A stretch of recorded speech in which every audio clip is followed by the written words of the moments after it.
Hello, everyone. For today's champion spotlight, we're focusing on a true Tolarian scholar.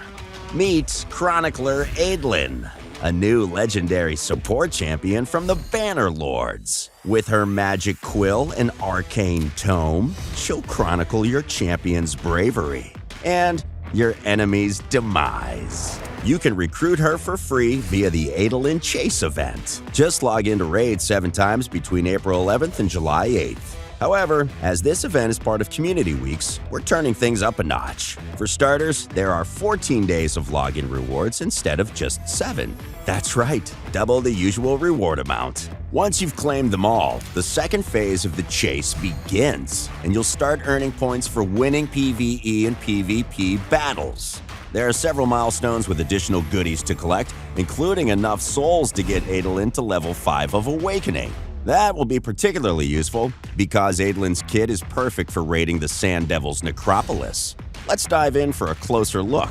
Equivalent Exchange is Adlin's default skill. She attacks one enemy with a 50% chance of transferring a random debuff from herself to the target, and it's a 50% chance of stealing a random buff in turn. Equivalent doesn't necessarily mean fair, folks. Her next skill is Healing Script, which has Adlin restoring 25% of each ally's destroyed max HP, then healing them all by 25% of her own max HP. A solid heal is handy everywhere in Raid, but it'll particularly shine against the Sand Devil. Time it well, and you can restore pretty much all the HP that desert horror manages to destroy between naps. Adlin's third skill is called Writ of Sleep, and no points for guessing what debuff this applies. It has a 75% chance of placing a sleep debuff on Adlin's target for one turn, as well as adding a 30% decreased speed and a 50% decreased attack for good measure.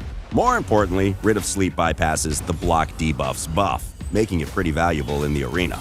Since Adlin does not actually attack the target with Writ of Sleep, this skill is fantastic against the Sand Devil. She can use it to hit snooze on Alname, or she can add a couple extra debuffs to the pile while the demon's catching some shut-eye, depending on your preferred rotation. Decreasing attack and speed will be extremely helpful in limiting the Sand Devil's damage and slowing him down without triggering any nasty counters. Adlin's passive is Perceive Weakness. This allows her allies to deal 3% more damage for each debuff she has placed on the target. Who doesn't love more damage? Finally, there's Adlin's Aura skill that increases her team's accuracy by 60 points in all battles, especially useful when you're throwing debuffs on a sleeping Sand Devil. Now, let's talk gear. With debuff placement being Adlin's area of expertise, accuracy is the stat to focus on. Push it as high as you can so you can keep landing those debuffs.